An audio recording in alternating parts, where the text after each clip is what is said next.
Well, hello again, everybody, and welcome into Season 7 of the Shelby County High School Football Show. And as you can see, we've got some changes going into our 7th season. Hard to believe we've made it that far since we started the show. And for the first time ever, going to have a co-host here as Andrew Simonson has joined us, our new sports editor with us here at the Shelby County Reporter. So you don't have to listen to me solo for 45 minutes, ranting and raving, getting monotone. We're gonna have some friendly banter, maybe just some disagreements on here, some more fun with the show now. So it's gonna be a whole lot of fun moving forward. But Andrew, I wanna start with you and just kind of get a little bit of your background information. Why don't you tell the people who don't know already, where you went to school and your excitement level coming into this first football season, handling all the sports coverage right here in Shelby County. Of course. Thank you so much, Alec.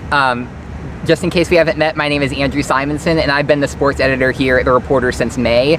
I graduated from Samford back in May with a degree in sports journalism, but during that time within the area, I've actually been a freelance writer here since 2020, and just covering a football game each week and being able to not just get used to these teams and get to know how they play, who the stars are, who the coaches are, but also get to know the heartbeat of the fan base and the passions and the pageantry behind all of it.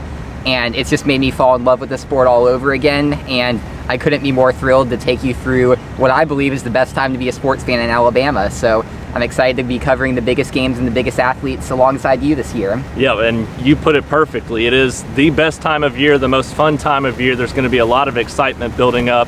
We started working on that back in June with our football magazine, and you jumped into that basically within a few weeks of starting your position. So tell people what they can expect, what you've learned throughout the process of working on our football magazine, which is one of our biggest publications each year. For sure, and it definitely is very big this year with 104 pages of content, and it's just been an absolute labor of love to be able to just assemble that this year and be able to dive into each of these 14 teams, prepare in depth, and just be able to learn more about them, but also be able to help prepare you for the season. And I hope that you go pick up a copy this year, either in this week's Reporter or at your first football game.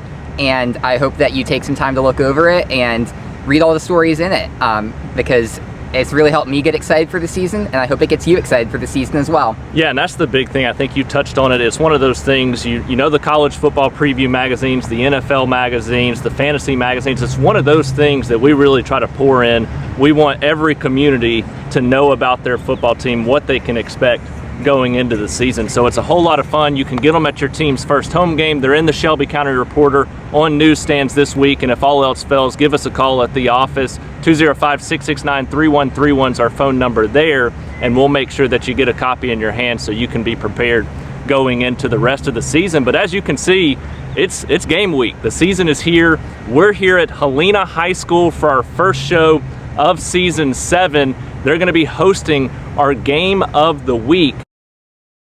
So as we said, we're here at Helena High School for our game of the week as the Huskies are going to welcome county rival Chelsea, the second year in a row that these two teams are going to square off. Last year it was Helena down in Montgomery, the AHSA Kickoff Classic on a Thursday night, just like it's going to be this year. Helena won that one 28-6, and there's a lot of interesting question marks going into this game, what you can expect from these two teams moving forward throughout the rest of the season. Chelsea, second season in the 7A classification. How do they improve from season 1 there in the largest classification in the state?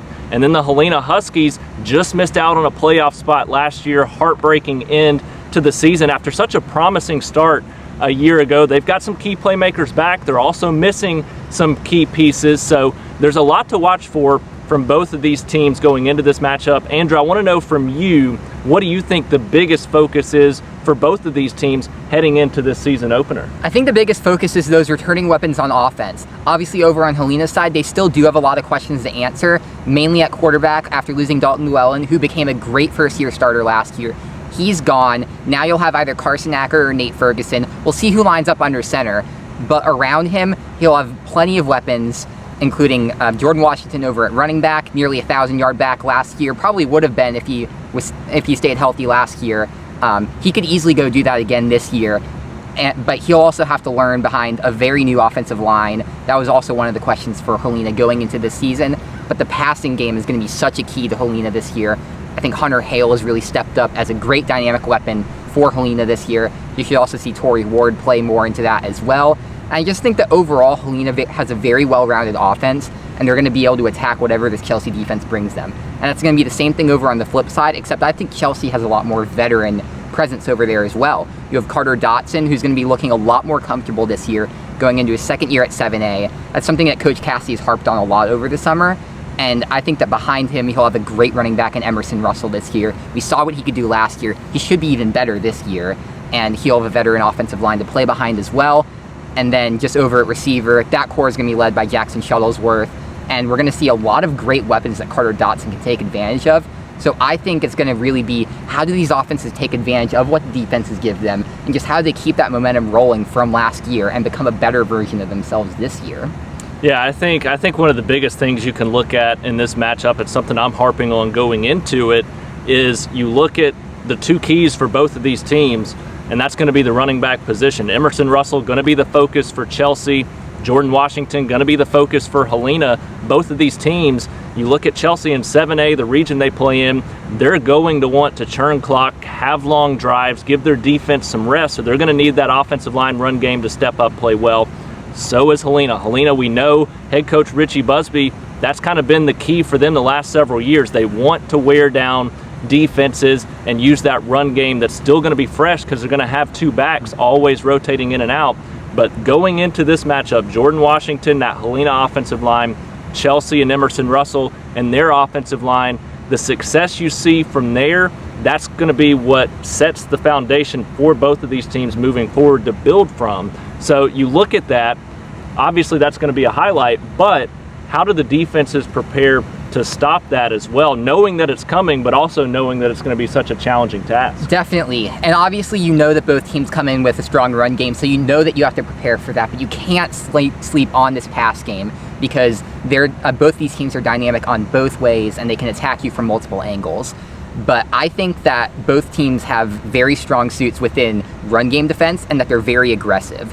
So I think that that will bode well for both teams, and I am going to be very excited to see the matchup between the linebackers and the running backs this year. I think over on Helena's side, you have Joseph Roberto. You may have remembered his name from when he tore up the county as a sophomore. He's back after a year at IMG Academy in Florida, and he's looking to be even better this year. He's back in a more comfortable system.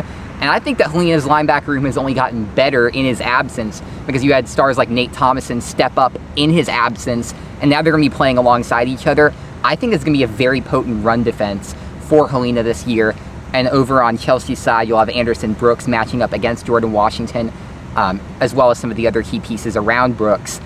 I'm very excited to see how these defenses stack up. It should be an amazing chess match, and I just can't wait to see it get going. Yeah, I think that's a huge focus of this game because you kind of know what you're going to expect from both of these teams. I do think Carter Dotson's going to be a little bit more comfortable. They're going to be able to open up things a little bit more in the passing game. And I do think Helena's eventually going to be able to throw the ball a little bit better than maybe they have the last few years. But those defenses, that's just like the offensive line, the running backs for both teams. Those defenses, we know what's ahead for them. They're going to have success early in the season. So, Andrew, I'm going to put you on the spot. Our first game of the week of the season, the first one, you're the official sports editor.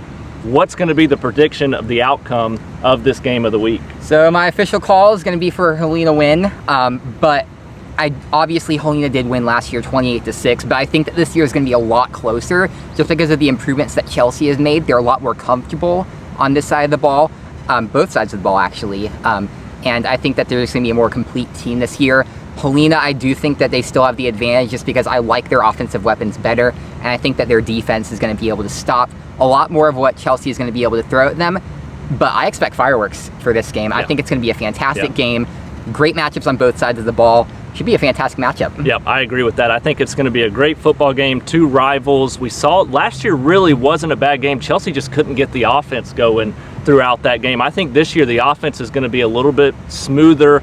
The offensive line I know has been working hard. Emerson Russell's looked good. They've got a couple other guys really that can run the football too, and in that comfort level with Carter Dotson. I was hoping we were going to disagree on this first segment of the new show, but we're not though. I think Helena will win this one as well, and it ultimately I think boils down, they've got a little bit more experience on the defensive side, and then we know what Jordan Washington is capable of. I saw him some clips from their jamboree, and I know it's just a jamboree against Leeds, but he looked healthier than he has in the last couple of years. He was fast, his vision was great, and the offensive line, which I said was going to be an ultimate key in this game, opened up some big holes. So I think ultimately that's going to be the big difference in this game. But like Andrew said, I think it's going to be much closer than last year's 28-6 game. This is going to be a slugfest between these two teams, and what better way to kick off the 2023 season. Well, just like we have in years past, we're going to finish the show going classification by classification the rest of the way. Normally we'll have our SCR Stars of the Week segment at the end of the show as well. That's going to pick back up after the first week of action, so you still have that to look forward to as we highlight all of the stats. But who else could we start with after our game of the week other than the 4-time defending Class 7A state champion Thompson Warriors? Last year, another remarkable run. Struggled early in the season, 2 losses to start the season, finished with 3 regular season losses, but then they flipped a switch just like they do in the postseason, went on to win their 4th consecutive state championship. And Andrew, they look loaded again this year. It feels just like repeating the same thing every single year when you go into this Thompson team, but they really are loaded again this year, and they do have some questions to answer just from some of the stars that they lost. You look at some of these 5 stars that they lost and you think, how could you replace Peter Woods, Seth Hampton, Corbin Williams, some of these other amazing weapons that are around this Thompson team? But they just continue to reload, and we see them each and every year continue to challenge for that state title. And this year is going to be obviously no different. They're ranked as a top team in 7A going into the preseason once again. And I think obviously the big story nationwide actually has been the quarterback battle, as some people would say. But I think that both of these quarterbacks have not just competed with each other, but they've made each other better, and they complement each other so well in Zach Sims and Trent Seaburn. Yeah, and I think that's one of the bigger keys of this game. A lot of people expect them to be battling. A lot of people expect Trent to start. I fully expect them to use them on a situation basis. They don't want to burn out Trent Seaburn as a freshman. He's already played a bunch as an 8th grader. He will play a lot of football this year, but he's still growing, getting stronger, and Zach Sims is healthy again this year, and that's what a lot of people don't realize from last year. He was dealing with an injury to his throwing arm, and so to come into this season healthy, his athleticism, if he's able to put the ball on the spot, it's tough not to play him too. So you talked with them both before the season for a story, so talk to me about their mindset and what they're expecting going into the season. Well, I think that we're going to see both of them at their best this year, and we've seen both of them at their best before and know how dangerous they are. You look back at what Sims was able to do the 2021 state championship game, what Seaburn was able to do the 2022 state championship game, and you just get really excited for what these two quarterbacks can do this year. And I think that both of these quarterbacks have the right mindset going into this year. They see themselves as a team. They see Thompson overall as a team. And they just ask themselves, how can I contribute in the best way possible to what this team is going to be doing this year? And I think that this team is going to be fantastic around them. We obviously have some questions over at receiver, but I think that those questions are going to be answered pretty quickly because Deuce Oliver has been incredible over the summer. Colby Hearn has also risen as well. I think you're going to see those two as great targets this year, but you've also got a few rising stars as well. Corbin Landrew comes over from the basketball team. He's been a hot prospect over there, and we know what basketball players can do at the receiver spot. But also, last week we heard that Anquan Fagans was also going to be getting some time at receiver as well. And you see those skills coming over from cornerback. It's a 5-star talent coming over from there. I think we're going to see some great things out of this receiving unit. And I know that Coach Freeman is really excited about the run game and would kill us if we forgot to mention them, because Michael Dujon and AJ Green are both going to be incredible weapons for them this year as well. When you just touched on it all to me, and you look at the last couple of years, their defense has just been dominant. It's been one of the best defenses in the country, and I do think that they're going to grow into that again this year to where they're one of the best in the state, but they lose a ton of key pieces there really at every level. You look at Seth Hampton, you look at Peter Woods up front, one of the best defensive linemen in the country. You look at Tony Mitchell as kind of that nickel back. That defense is going to take a little bit of a hit, but as you know, they plug and place at Thompson, and what better way to take a hit on that side of the ball than for your offense to come back and be as potent as it's going to be this year. And you look at what they've got. They've got 2 quarterbacks who can handle it. One goes down, the other's ready to step in. They can do different things with them.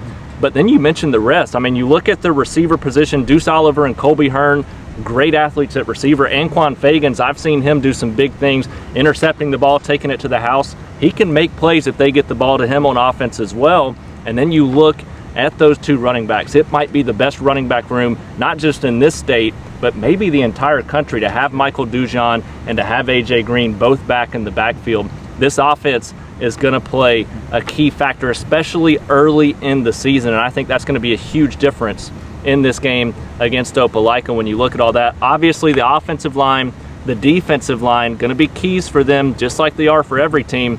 But if this offensive line comes around, this is an offense that's going to score 40-plus points per game. So, Andrew, kind of take me through your breakdown and then give me your prediction on this one between Thompson and Opelika. So I think even though that we talked a lot about the offense, we're going to see a lot of defensive stars come out for Thompson as well. Caleb Harris over in the secondary, Jaden Davis over at linebacker. There's just so much talent around this team that I think that their defense is going to recover just fine. They might just need a little bit of time to get adjusted. And I think that this Opelika game presents a very good way for them to get acclimated. We're going to see a lot of Thompson developing. We might see a little bit of growing pains at first, but I think that they're just going to be a class above Opelika. Obviously, Opelika has been a playoff team in the past, perennial 7A contender, but they went 5-5 last year. They had a little bit of a down year. It's going to be interesting to see what they come out with, but we've just seen the gap between Thompson and the rest of the state this year. Even though they might struggle up front, I think that we're going to see them develop over the course of this game and over the course of the season and just become the powerhouse that we expect them to be. So I expect the Thompson win this week. Yeah, and you look at that, I do think Opelika is going to be improved this year.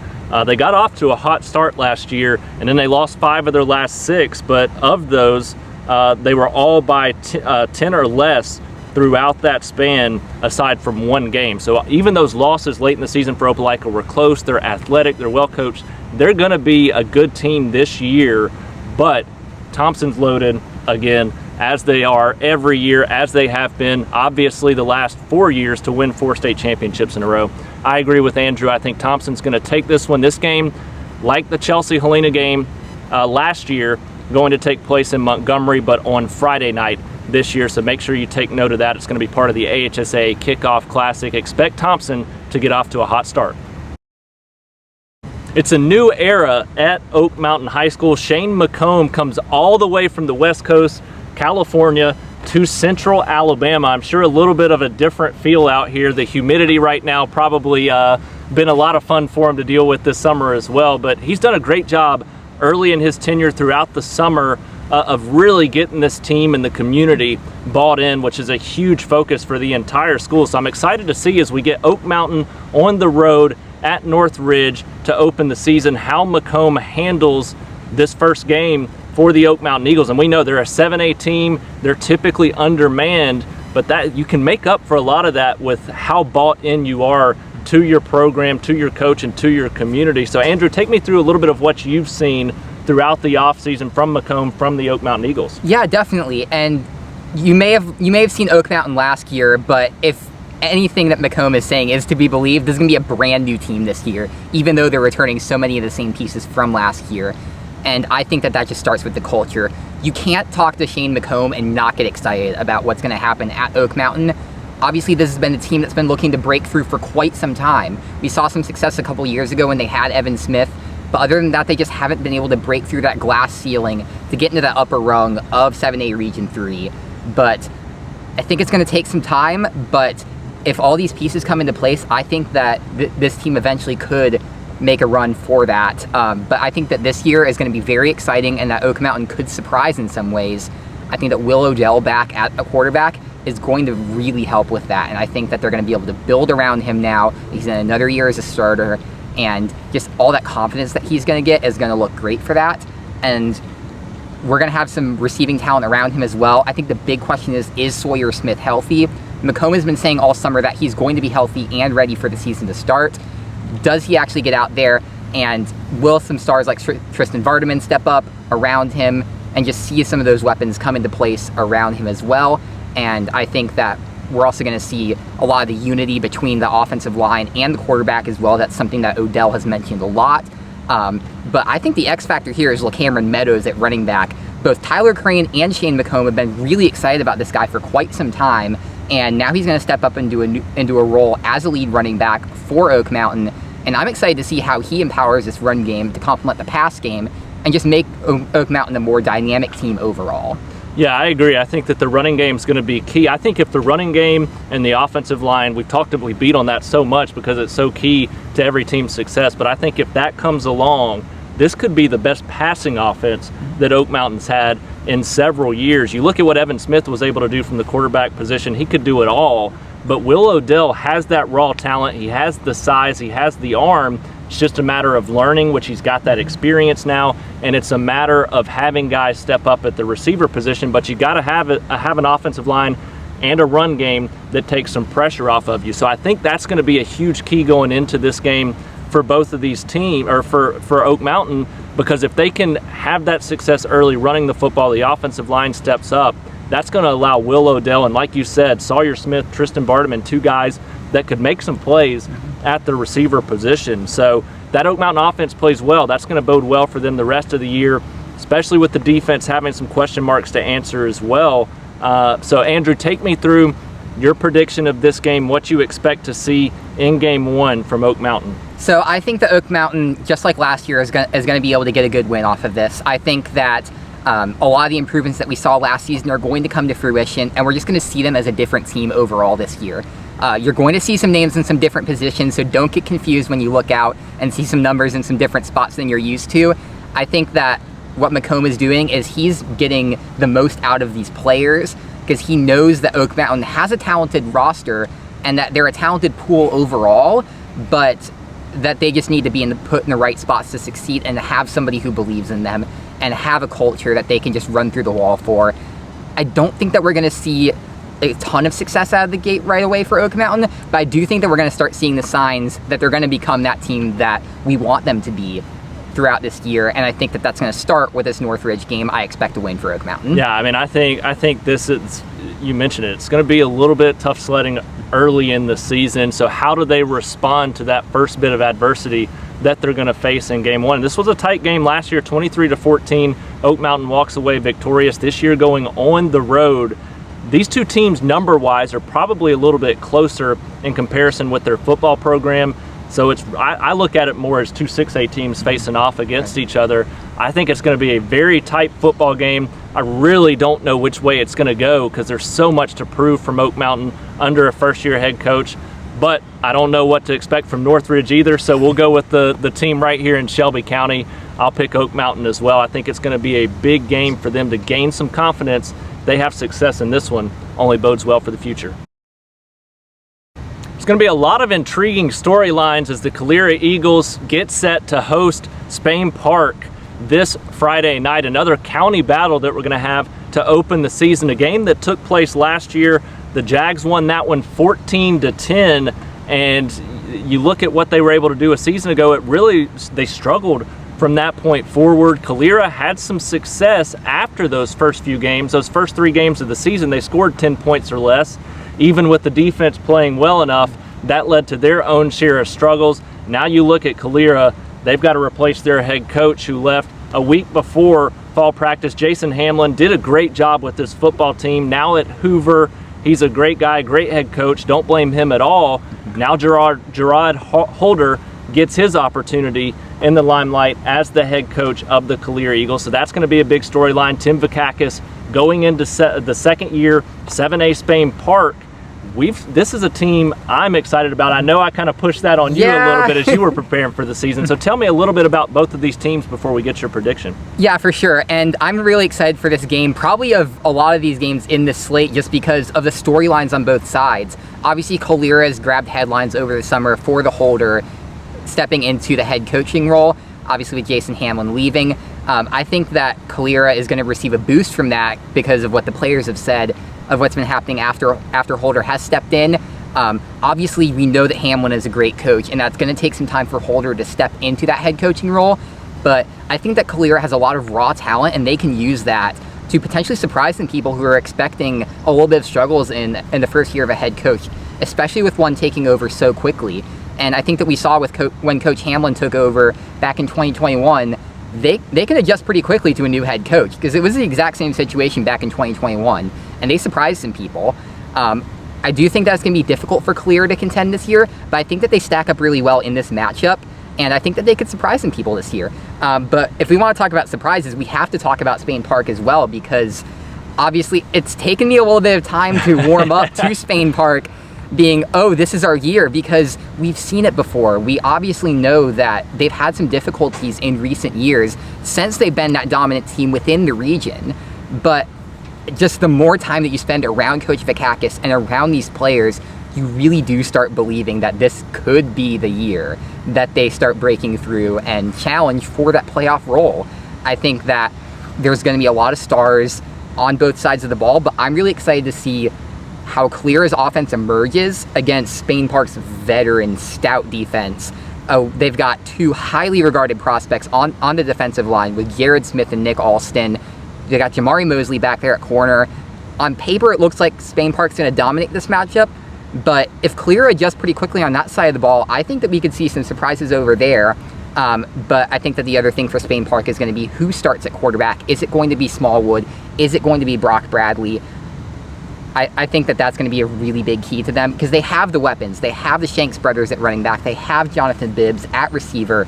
It's just going to be a matter of who is there to take advantage of them, and it looks like it's going to be Bradley because Vakakis is really high on him, but whoever steps in, they're going to have to use that skill set to go and succeed on that side of the ball. Yeah, and I'll just jump straight in. What are your thoughts as far as the prediction, the outcome of this county battle? Then I'll share a little bit of a breakdown that I've got as well.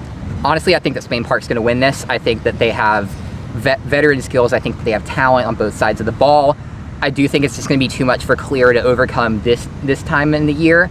But I think that if both of these teams were facing each other later this year, we would see both teams at their best, and we would see them as a more complete version of themselves and a better battle. I just think that Spain Park is going to be too much for Calera overall, but I'm still really excited to see both of these teams and how they look coming out of the gate. Yeah, and you know personally that I've been high on Spain Park, as high as you can be on a team that competes in a region with Thompson, with Hoover, with an improving Vestavia Hills football team, obviously Hewitt-Trussville and several others as well. So it's going to be tough. It's going to be a tough region for Spain Park this year, and that's why they need to start fast, and I expect them to start fast. You look at what Spain Park's got. I've got Brock Bradley as the starting quarterback going into the season. There's too much hype around him. He's already got several college offers. And with a guy like Jonathan Bibbs back at receiver, all-county second team, 688 yards on 50 receptions last year, you don't want to waste a year with a good arm and a good wideout like that. So I think he's going to be the guy, and then you build off of that with both the Shanks brothers, the success that they can have there. If that offensive line plays well, this is going to be a Spain Park offense that can put up points even against those best defenses that you're going to face in the region. But you mentioned Jared Smith, the defense. There's a lot of guys on that side of the ball. Nick Alston's going to step up in a big way, I think, this year as well. So this is a Spain Park team that's dangerous. And you look at Calera with the coaching change so late in the offseason. They lose their starting quarterback in Preston Stokes. They lose their starting receiver, all-county first team in Braylon Farrington as well. And then their top two running backs on the offensive side. Then over on the defense, you lose three of the best tacklers in the entire county from last year too. So I think this opener against a 7A team, just too many things. They do have the athletes at Calera, but just too many question marks to be able to pull off a win against this Spain Park team. So I think the Jags take it as well. I think it's going to be a good and strong start for Vakakis going in to his second year here at Spain Park. I just got done talking about how I'm high on Spain Park this season. Another team that I'm really excited to see this year, that's going to be the Pelham Panthers. They get a road matchup at Jackson-Olin to open the season this year. They lost this game 14-10 last year, and I think if they look back at it, it was probably their worst loss of the season, and I think they would probably agree with that because they really started to roll after those first 2 weeks of the season the rest of the way, and now this year, I think this is going to be a dangerous Pelham football team going into this first matchup. I think they're going to be looking to start fast, get a little bit of redemption from last year, and obviously, I know you're going to talk about it a little bit, but their head coach at Jackson-Olin not going to be there as well. So this is a big opportunity for Pelham to really start fast, get some confidence, and boy, the sky's the limit from there. Definitely, and I think both these teams have huge stories coming into the season. Obviously, you alluded to it, but on August 15th, Jackson-Olin coach Jamal Bess had to resign from his post because He was deployed within the Army Reserve. It was a situation that no one really saw coming, and no one could really prepare for the exact timing of it. And obviously losing your head coach just 10 days before the season starts, it's a huge blow. We're seeing what Calera has to go through with Holder given just a month. Imagine just an even shorter time frame for that. It's going to be very difficult for them, and obviously you don't wish this on anybody, but I think that Pelham is going to be able to take advantage of that uncertainty this year and be able to show themselves better than they did last year. But Pelham is a team that I covered extensively last year. I followed them throughout their playoff run as well, and it's just hard not to get excited for Pelham when you look at what they have coming back and just everything that they have around them. Obviously they lost some talent from last year, but I think that they have the key pieces back, and you have a very core senior group that's just very bought in, and you can tell that they're just the lifeblood of this community. You have Clayton Maines over at quarterback, you have Bishop Rella over at linebacker, and Will Felton over there joining him. And I just think that those three, along with offensive lineman Cash Tatum, they're all really key to what this Panthers team does. And I think that the key to this game is going to be how do some of the offensive weapons develop around Maines now that he is more comfortable in year 2 as a starter. He's had a full off season because last year he had to win a quarterback battle. And I think that he's going to take a lot of steps this year. We're going to see some new running backs step up. We're going to see some new receivers stepping up. We don't really know what they're going to look like right now, but I think that they're going to look strong. Yeah, I think you mentioned it. It's the leadership of this team that's going to make the difference to me. You've got those key leaders back. I know they've got some talent to replace at certain positions and a lot of athletic talent to replace, but they've also got a lot of athletic talent back in some key roles. And I think it's going to be an exciting Pelham team to watch. I think it's going to be a team that could compete for the region championship this year. So as far as your outlook on this opener at Jackson-Olin, what are your thoughts as far as who's going to pick up this win? I think Pelham's going to win. I just think that they have a lot more talent this year, and I think that they're going to come out of the gate very strong, whereas some of these teams are going to still be kind of trying to figure themselves out. I think that Pelham has proved over the last few years that they just continue building season over season. It doesn't matter if they lose a head coach. It doesn't matter if they lose a quarterback. It doesn't matter who they lose. Pelham just continues getting better, and it's really remarkable and just a testament to what this community has built, what this team has built, the culture all around it. So I think that Pelham picks up the win, and they look really strong. And like you said, I think that this can be a team that really challenges for the region title in a year of so much uncertainty within 6A Region 3. Yeah, and I mean, you look at the way they started last year, 2 losses in a row by 4 points or less. This year, Pelham wants to get off to a fast start. I think they do get off to a fast start. I do think Jackson-Olin's going to be motivated, playing for their head coach, obviously, who's fighting for their country. I think that's a huge thing for them momentum-wise. But Pelham, I think the better team going into the season, got that experience back at the right positions. I think their run game is actually going to be really, really good as well this year, especially with some veteran players on the offensive line. So I like Pelham early in this game at Jackson-Olin, and I like them throughout this season. We'll see if they prove me wrong and go the wrong direction, but I've got some faith in the Panthers going into this new year. It's a different year for the Briarwood Lions. You look at the past, and they've been a team that enters the new year fresh off a playoff experience. This year, that's going to be different. For the first time in 29 years, they don't make the playoffs last year, and that's got to be something that's just eaten away, not only at these players all offseason, but imagine the coaching staff and how they feel right now. They're led by a really good group of guys, great coaching staff, and you know that they're going to be just as motivated and hungry as the players are going into this season. Problem is, they start with possibly one of the most difficult challenges they can start with. Clay-Chalkville looks like they could be one of the best teams regardless of classification this season, and that's who Briarwood's going to host this week to start the season. So it's going to be a tough first week, I think. I think a lot of people can agree on that. But what are we looking for in this game that could give Briarwood fans, the coaches, the players a little bit of excitement and confidence moving forward the rest of the way? Well, I think we're just going to be looking at the response to last year's failure. Obviously, Briarwood had so much hopes last year going into Christopher Vizina's senior season, just all the hopes surrounding him and all the veteran players around him. It was just so disappointing to see how it ended up finishing up, and you never want to be the team that loses that playoff streak. And I know that that's weighing heavily on this team, but they're so motivated to get back, and like people always say, failure is the best teacher. Yep. And I think that we're going to see that throughout this year. but they're just going to be thrown right into the fire here against Clay-Chalkville. They just have so many weapons around all aspects of the ball that it's going to be very difficult for some of these younger Briarwood players to step up really quickly.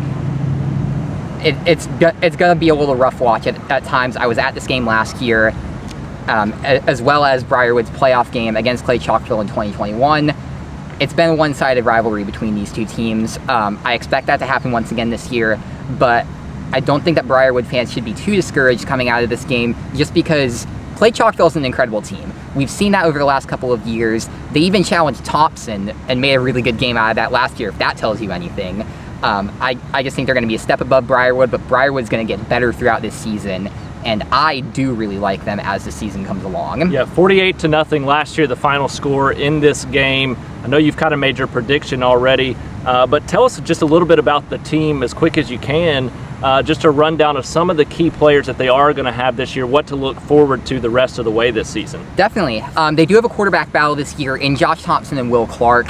We're going to have to look at what the offense looks like around them. They're both dual threats like Vizina, so we're going to see something similar to that in that fashion, but I know that Forrester wants to be able to tailor the offense more towards their skill sets. He's referenced being able to just basically throw the playbook at Vizina and just know that he's going to handle it because of the 5-star talent that he was. But I think that we're going to see a lot more tailored offense towards these quarterbacks, but there's going to be some good weapons around them that's going to take some time to develop. They've been really strong on Sawyer Click throughout this offseason. They think he's going to be that perennial senior Briarwood breakout receiver who always comes through every single year, even when we're not expecting it. But I think that this defense is going to be very strong as well. They have Jack Cornish over at linebacker. Obviously an incredible linebacker in Forrester teaching him. Yep. I think that Cornish is going to be very good this senior season. They have a very unified offensive line. Luke Schultz over there as well, Evan Robeson, Cooper Higgins in the backfield. I think that there's a lot of great pieces around this Briarwood team. It's going to take some time to mesh and blend together, but I think that the Lions are going to look very strong this year. I don't think that they're going to be good enough to potentially make the playoffs this year. I think it's just going to be too difficult of a rebuild, but Briarwood surprised us before, so doubt them at your own peril. Yeah, and I think Clay's going to win this game to start the season, but I do think Briarwood's going to get better and better and better throughout this season. They've got a lot of new guys stepping in, but it's the defense. It's got to be the defense this year that leads to success. That's what they've been known for so long. They have such a hard-nosed, almost like an Alabama-type defense that they really get out there, they get after you, and kind of that approach we talked about with Helena in the run game being physical offensively, Briarwood flips that and does it on the defensive side. They want to wear teams down with their defense, and that's got to be the focus this year. I think that improves as long as they stay healthy. That's what gets better each and every week, and obviously you can only get better offensively from the quarterback as each week goes along this season as well. I do think the run game is going to be leaned on heavily with a good offensive line, so if they can be physical running the football, good defense, that's what you want to look out for in this game. If they can show some good signs there, some positive signs in game one against one of the best teams in the state, that's going to bode well for you the rest of the way if you're a Briarwood fan. Shelby County Wildcats are back under head coach Zeb Ellison going into this 2023 season. It's a team that's going to continue to look to build off of what he's brought culture-wise the last couple of years. This is a team in Shelby County last year won this opener against West Blocton 14-10. This year going on the road, looking to start with some confidence early in the season. So tell me what you expect from Shelby County this season, some of their players to be on the lookout for. Well, to be honest, even though Shelby County disappointed last year, I really do think that just from talking to this team, it was just a blip in their rise. Like just a little speed bump, and I think that they're going to be a lot better this year. We saw that they had a lot of injury problems last year that forced a lot of young players into positions that they maybe weren't ready for, and we saw a lot of struggles around that. Their offense was dead last in 5A in points per game, and it was just very difficult overall for them to just build an identity and just build a team going forward. But I think that this team now, they've now had that kick in the pants a little bit. They've been able to go through a 5A schedule and see what that brings, and this year they're going to look even better off of that. I've heard Coach Ellison talk about quarterback Ryan Sipes. He's going to be better this year. I think that the passing game is going to be a lot more sure around him, but the running game has got to be a strong suit, because when you have somebody like Bradley Horton back there at running back and over at linebacker, you have to use him on both ends of the field like that. and just take advantage of the skills that athlete brings to this Wildcats team. Yeah, those are the two that I was going to focus on as well. Bradley Horton, just a great athlete. He's been there several years. He's there again this year. He's a strong running back. He's a strong linebacker. He's a guy that you have to lean heavily on as a leader on both sides of the ball. Ryan Sipes, a young quarterback last year. He's back for his second year. This is a Shelby County team that's never really thrown the ball around a lot. Don't know if that's going to transition this year or not, but this is an offense that has to take that next step at some point, and they really need to take it this year. You look at what they did last year. They scored 23 points or less in every game and 14 or less in all but 2 of their games a season ago. So the offense has to take a step forward because the defense has been there under Ellison. The defense has improved drastically in his first couple of years there. So now it's time for the offense to take that next step, take some pressure off of the defense, and I think that's what you're going to see in game 1. What do you think is going to be the focus for the Wildcats going up against West Blocton? I think it's going to be a defensive battle on both sides. I think that we've seen just in West Blocton's battles over the last few years, they are a really scrappy team and they know how to make a messy defensive game happen. We saw that last year with a little bit of a close game between Shelby County and West Blocton last year. I think it's going to be somewhat of the same this year, although I do think that obviously Shelby County's offense is going to be better equipped for that. We're going to see some defense on both sides. And I think another name that we have to mention for the Wildcats when we're talking about defense is Cooper Pennington, because this is somebody who has been a very fast rising star within Shelby County, just as an area as a whole. Ellison's been really strong on him. A lot of people around the county have just seen that he's a very talented football player, and I think that he's going to step up as a big leader alongside Horton on this defense. And together, along with some of the other pieces that they have on defense, they're going to look really good this year. They're going to look really strong on defense, but it's going to be a matter of if the offense catches up or not. I think it's going to be good enough for this game, but we're going to have to see how it goes on throughout this year. I got a Shelby County win. All right, Shelby County win. We have yet to disagree so far. I don't think we have we? No. We're going to continue that streak. I think Shelby County edges out another close game here. I want to see that offense, though, show some progression early this season. I think that's been a big focus for them in the offseason. I think we see that pay off in game 1. I think the defense is going to continue to be successful, so now it's time for that offense to take the next step. I think we see that with a game 1 victory against West Blocton. It's been a while since the Vincent Yellow Jackets have had this kind of hype going into the season, and it all stems from last year's historic season, a 10-win season, the most in program history, a berth in the second round of the playoffs. But this year, if they're going to handle those expectations, they're going to have to do it with a lot of new faces, and that starts week 1 at Ragland, a game they won last year 41-26. You look at last year's team led by Blake Allums at quarterback. Obviously, you look at Trey Youngblood, a top athlete, Zach Carlisle.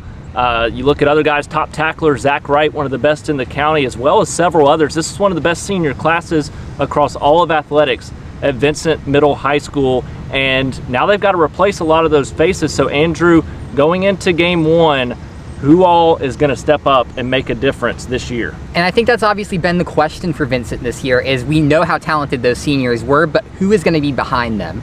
I think that the more that you talk to Coach Weatherford, you realize that there's always been talent at Vincent, but they now have the culture to succeed with that talent. And I think that we're going to see a good reloading team this year, starting with Cason Fields over at quarterback. We've seen what he can do on the baseball field. We're now going to see him over on the football field and see that arm crossover, and I think that he's going to be a great talent this year for Vincent.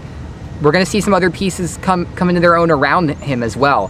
Phoenix Maxwell is a receiver I'm really strong on. I think that you may not know his name yet, but I think he's going to be a huge X factor this year just because of the dynamicism that he brings to this team. And then Aiden Poe as well. He's going to be a strong receiver as well. And then tight end Ray Albright leads a lot of these returners because he's an incredibly strong linebacker. He's going to be great on both sides of the ball this year. All these players will be great on both sides of the ball. And I think that 2 of the other key returners this year will be Grayson Gould over on both defense and offense. Will be strong both ways, but I think that they're going to be strong and reliant on their running game, which is all Rykellis Robertson. He's a very good running back for them. One of the top in the county last year. I think he's going to be even better this year, and the more they focus on him, the more success that I believe that the Jackets are going to have this year. Yeah, so going into game 1, like I said, a 41-26 win last year at home. They're on the road this year.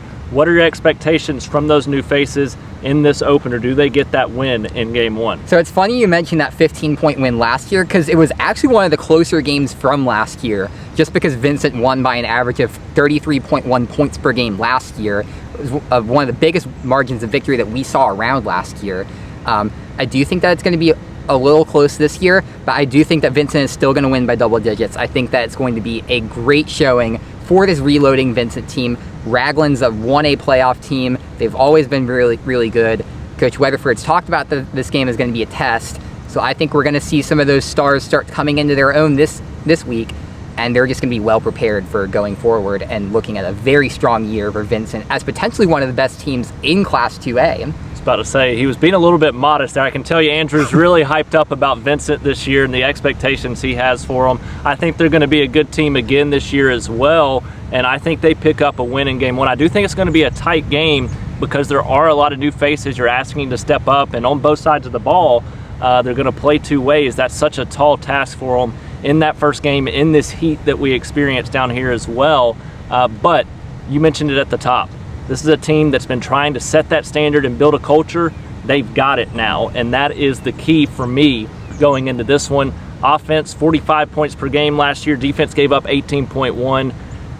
To be able to do that when you've got guys playing both sides of the ball, especially the success we saw defensively, I think that carries over. I do think even with new faces, and you mentioned Raquelis Robertson, he's going to be successful at the running back position. This is a team that's got the pieces and now the confidence that they've been missing. They're going to have success again this year. How much success is still to be determined, but I do think they're going to pull away in this game late against Ragland, start 1-0 in this matchup. That brings us to our AISA and ACSC segment of the show, and we've got two good matchups and two rivalry matchups taking place this week, and it's going to be at least the second week of the season for most of these teams. But you look at it, we've got Cornerstone hosting Coosa Valley in a rivalry matchup. We've got Evangel here in Shelby County out of Alabaster taking on Evangel Montgomery in a rivalry battle as well between the two Evangels. So going to be interesting to watch both of these matchups take place. We'll start with Cornerstone Coosa Valley. Take me through that matchup. Take me through your prediction. So this is a matchup that both teams obviously look forward to all year. They've got the trophy displayed in their office. There's a lot of bragging rights around. There's a lot of pride around this matchup, and I think that both teams are going to come in wanting to get this win. For Cornerstone, they're used to playing 8-man. This is going to be an 11-man match for them, but they had an 11-man match last week against Lowndes. I think that they're going to be able to use some of that experience to start strong in this game. Coosa Valley, this is going to be their first game of the season. Of the 28 players that they had earlier in the summer, only 6 had played football before. So I think that they're going to have a lot of problems coming out of the gate, just trying to get all these players acclimated. I do think that they're going to be good eventually, but this is going to be a team that just needs a fresh start, and that they're going to get that this year. But I do really like Cornerstone's offense. I think that Zeke Adams leading them out of the RPO. They're going to look really good this year. They came within a win of the state championship game last year.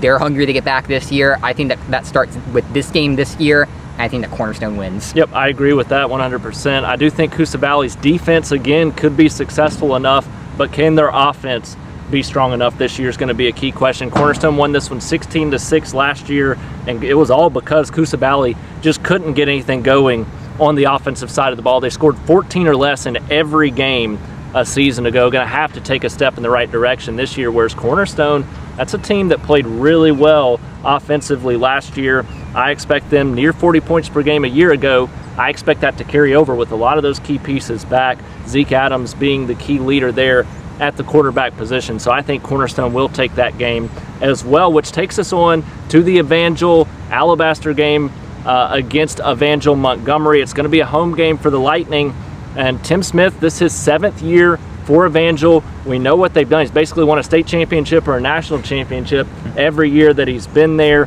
5 straight 8-man national titles coming into the season. We've already, as we record this, seen him win his opener.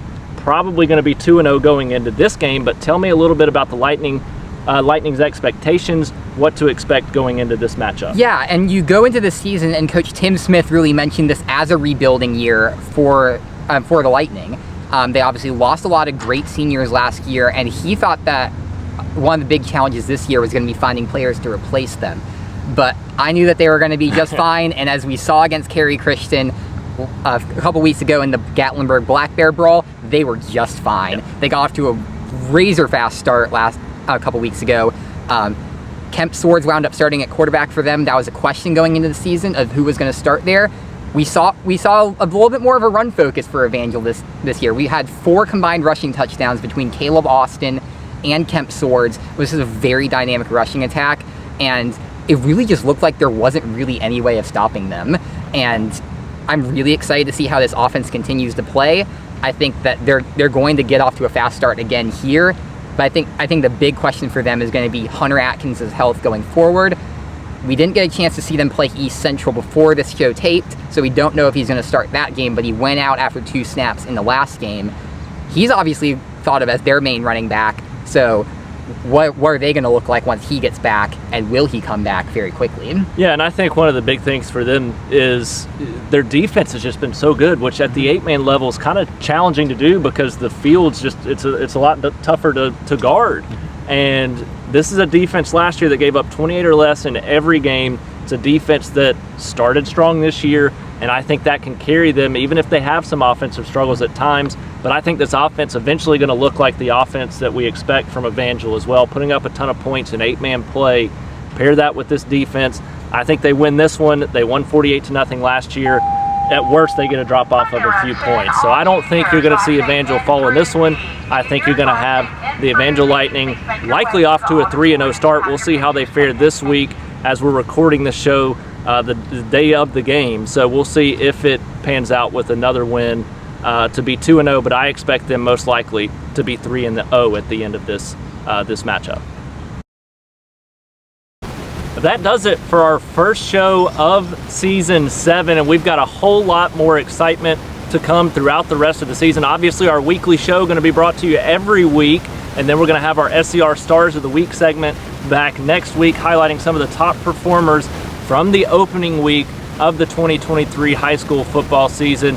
And we'll do our live show on Friday nights, sometimes Thursday nights, from our game of the week or other games across the county as well, to make sure we bring the full scope of coverage. Maybe some other things that we try to start up this year as well, a podcast. We both want to do that, and some other things. So we'll see where this season takes us. But my last question for you, Andrew, bold statement, and do we have a state champion this year? So what's your bold statement, your biggest prediction for this season, and then do we end up with another state champion?